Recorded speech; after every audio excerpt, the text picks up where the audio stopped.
Em vídeos anteriores, nós conversamos sobre métodos de mensuração de instrumentos financeiros. Aqui, a gente vai fazer um exemplo de mensuração de ativo financeiro ou custo amortizado. Em 1 de 1 de 2000, a companhia Vale do Rio Salgado S.A. compra um título de 3 meses por 1.100. Por meio desse título, ela recebe mensalmente juros correspondentes a 10% do capital investido. Ao final dos 3 meses, o título é resgatado por 1.100, uma vez que os juros vinham sendo pagos mensalmente. Então, ela aplicou 1.100, foi recebendo os juros e, ao final, ela resgatou os 1.100. Para esta compra, a empresa incorreu em custos de transação de R$ 50. O modelo de negócios da Vale do Rio Salgado S.A. é obter os fluxos de caixa contratuais do título, de modo que ela pretende mantê-lo até o resgate, ou seja, até o vencimento. Em outras palavras, ela não tem como modelo de negócios vender títulos desta natureza. Além disso, ao analisar as características desse título, a companhia entende que se tratam de investimentos temporários e não equivalentes de caixa. Com base nas informações, proceda aos registros contábeis da Vale do Rio Salgado S.A., desde o reconhecimento até a realização. Então, algumas observações. Primeiramente, a Vale do Rio Salgado S.A. entende que esse título, esse investimento, não é equivalente de caixa. Isso porque, se a gente observar, ele é um título com prazo de vencimento de 3 meses. Títulos curtos, dependendo da natureza do título, a empresa pode fazer aplicação para que ela consiga um resgate imediato, para que ela consiga usar o dinheiro para suas próprias aplicações. E se esse título ele fosse para essa natureza ou para esse fim, a empresa classificaria ele como equivalentes de caixa. Mas aqui a gente quer que ele seja um investimento temporário. Então, a gente vai entender que esse título é um investimento temporário, mesmo ele sendo de 3 meses, porque não é todo investimento de 3 meses que necessariamente vai ser um equivalente de caixa. Então, dito isso, a gente pode voltar aqui para algumas questões importantes. Então, a Vale do Rio Salgado S.A., ela tem como modelo de negócios adquirir títulos dessa natureza e manter eles até o vencimento. Ela não tem como modelo, ou seja, a prática dela não é comprar esses títulos para ganhar dinheiro na venda. Então, ela não tem, provavelmente, em seu corpo de trabalho, pessoas que sejam especialistas no mercado financeiro e que estejam lá comprando títulos em nome da entidade para vender esses títulos lá no mercado financeiro. Ela não trabalha com essa lógica de investimentos no mercado financeiro. O que ela quer é comprar esses títulos e resgatar os rendimentos ao longo do tempo em que o título oferece, até o título vencer. Então, ela vai ficar com esse título até o final. Isso é definido no modelo de negócios dela, no sentido de que, se ela olhar para a prática de investimentos dela e para os títulos que ela historicamente costuma adquirir, ela consegue ver que títulos desse estilo, eles são mantidos até o vencimento. Portanto, se o modelo de negócios da entidade é manter esses títulos para realmente o título vencer e pagar o que foi contratado, então ele vai ser reconhecido ao custo amortizado. Ok? Outra observação importante conforme dizem as nossas normas contábeis, quando um instrumento financeiro é mensurado ao custo amortizado, o reconhecimento dele vai ser a valor justo, acrescido de custos de transação, se houverem. Ok? Então, podemos começar a trabalhar. Aqui, eu já deixei algumas coisas pré-colocadas para sermos mais rápidos, mas o que a gente sabe? A gente sabe que o investimento ele tem um prazo de 3 meses para vencer. Eu vou aumentar um pouco aqui. Ele vence em 3 meses. O capital é de 1.100, mas a transação ela teve custos de R$ 50. O resgate vai ser de 1.100, vai ser pelo valor do capital, porque os rendimentos ou juros, eles são de 10% sobre o capital de 1.100, vai dar R$110 e eles vão ser pagos todo mês. Então, a empresa ela vai receber esses rendimentos todo mês e no final só vai resgatar o capital inicial para que ela resgate. Vamos ver como isso fica num fluxo de caixa. Então, quando a gente olha o fluxo de caixa desse investimento, o que a Vale do Rio Salgado S.A. vai desembolsar? Ela vai desembolsar R$1.000 para adquirir o investimento, mais R$50, que é o custo dessa transação. Então, ela vai desembolsar R$1.150. No primeiro mês, ao final do primeiro mês, ela vai receber R$110, que é o rendimento do primeiro mês. Ao final do segundo mês, ela vai receber R$110, que é o rendimento do segundo mês. E ao final do terceiro mês, ela vai resgatar R$1.210, que é justamente a soma do rendimento do terceiro mês mais o saldo inicial que ela vai estar resgatando. Então, no fluxo de caixa, quando a gente calcula a taxa interna de retorno desse fluxo de caixa, a gente vê que a taxa interna de retorno dessa operação ela foi 8,2289%. Ela foi uma taxa, lembrando que a taxa interna de retorno é a taxa que nos dá o ganho efetivo da operação. Se a gente olhar o ganho efetivo dessa operação, ele é menor do que a taxa contratada pela Vale do Rio Salgado ao adquirir esse investimento. A taxa contratada ela foi de 10% ao mês, que é justamente aqui o 110 é 10% sobre o capital. Só que a taxa interna de retorno foi menor, ela foi de 8,22%. Por quê? Porque essa transação ela também teve custos, ela teve custos de R$50. E esses custos foram colocados na conta quando a gente calcula o ganho efetivo.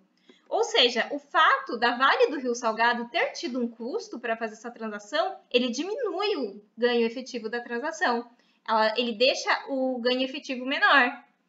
Então, na verdade, o ganho efetivo, uma vez que a empresa teve custos para fazer essa transação, ele foi menor do que a taxa inicialmente contratada. Então, vamos calcular quanto que foi o encargo financeiro de cada mês. Então, trazendo aqui para uma tabelinha nova. Em janeiro de 2000, o saldo inicial foi 1.150, que foi justamente o capital mais o custo de transação. O encargo financeiro vai ser calculado a taxa interna de retorno, 8,2289% sobre o saldo inicial.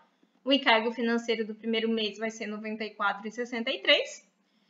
A empresa recebeu R$110, que foi o rendimento do primeiro mês. Logo, o saldo final desse investimento vai ser o quê? O saldo inicial, mais os juros que foram auferidos, menos o que foi recebido, vai ser de R$ 1.134,63, que é o saldo no final de janeiro e também o saldo no começo de fevereiro.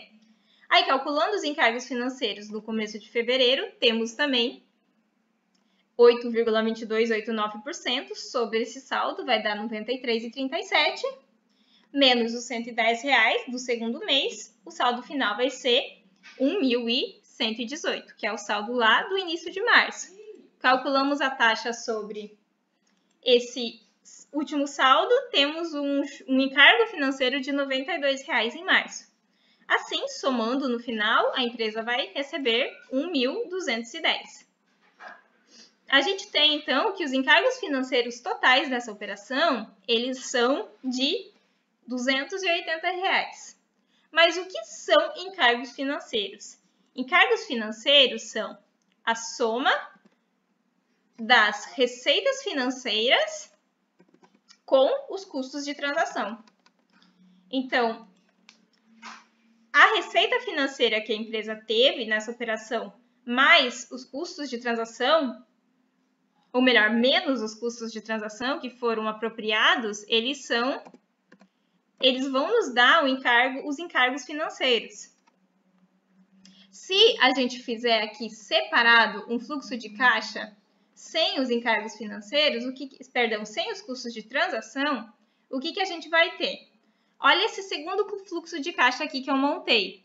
Esse fluxo de caixa, eu coloquei uma saída de R$ 1.100. Não incluí, portanto, o custo de transação. Repare, no primeiro fluxo de caixa, eu incluí o custo de transação. Nesse segundo fluxo de caixa, eu não incluí nenhum custo de transação. Tá só o R$ 1.100 investidos. Nos próximos meses, eu incluí os R$ 110, que são os juros da operação contratada, do título contratado, e ao final do terceiro mês a gente tem o resgate de R$ 1.200. Ou seja, a única diferença entre esse segundo fluxo e o primeiro fluxo são justamente a inclusão dos custos de transação. Repare que sem os custos de transação, o fluxo de caixa ele nos dá uma taxa interna de retorno de R$ 10, que é justamente a taxa contratada. E isso nos prova que de fato, o ganho efetivo ele só foi menor por causa dos custos de transação. Se não fossem os custos de transação, o nosso ganho efetivo seria de 10%. Por quê? Porque os custos de transação diminuíram esse nosso ganho efetivo. Então, se a gente refizer essa tabela aqui, a gente vai encontrar as receitas financeiras de cada período. Como a gente já sabia, são R$ 110 cada mês. Então, saldo inicial, R$ 1.100, vezes 10%, que é a taxa interna de retorno nesse segundo cenário, R$ 110. Esses R$ 110 foram recebidos no primeiro mês, restando o saldo final, que é o capital de R$ 1.100. Sobre ele, no próximo mês, vai ser aplicado 10% e a gente segue tendo receitas financeiras de R$ 10 e essas receitas financeiras sendo pagas no mês. Até que no final da operação a gente resgata R$ 1.210, que é R$ 1.100 mais os R$ 110 de receitas financeiras do último mês. Aqui a gente consegue ver que as receitas financeiras foram de R$ 330. Então, a gente teve receitas financeiras de 10% que totalizaram R$ 330. Mas os nossos encargos financeiros eles foram de R$ 280, quando a gente considera a taxa interna de retorno real. Por quê? Porque os nossos custos de transação eles diminuíram os nossos encargos financeiros. Aí, para a gente conseguir visualizar isso, a gente pode olhar uma terceira tabela. Então, quando eu pego uma terceira tabela, o que eu fiz aqui? Eu peguei o saldo de encargos financeiros, trouxe para essa terceira tabela, peguei o saldo lá das receitas financeiras, de R$ 110 por mês, trouxe também para essa terceira tabela.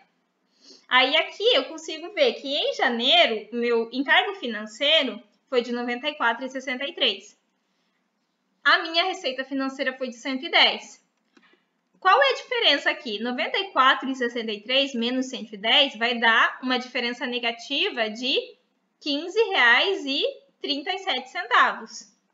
No segundo mês, fevereiro, meus encargos foram de R$ 93,37, minha receita foi de 110. A diferença, que eu chamei aqui A menos B, é R$ 16,63 a menor. E em março, essa diferença, 92 menos 110 dá R$ 18. Se eu somo a diferença entre esses 3 meses, a soma vai dar R$ 50, que é justamente o valor dos custos de transação. Em outras palavras, essa diferença entre a receita que eu auferi e o encargo financeiro, que foi o real encargo da minha operação, é justamente o custo de transação. E por que é importante eu fazer essa tabela? Porque lá nos nossos lançamentos contábeis, a gente precisa fazer essa segregação mês a mês. Então, a gente precisa reconhecer as receitas periodicamente, mês a mês, até a realização, mas a gente também precisa apropriar esses custos de transação mês a mês até a realização. Só que os custos de transação são custos, portanto, eles vão ser uma despesa na DRE, porque foi um ônus. E as receitas financeiras não. Elas foram um ganho para mim, né? Elas foram a receita que eu auferi no período. Então, o custo de transação a gente vai apropriar como despesa e a receita financeira a gente vai apropriar como receita, de fato. Mas no final, a diferença entre elas vai nos dar o encargo financeiro, que como a gente viu, é de R$ 94,63, ok?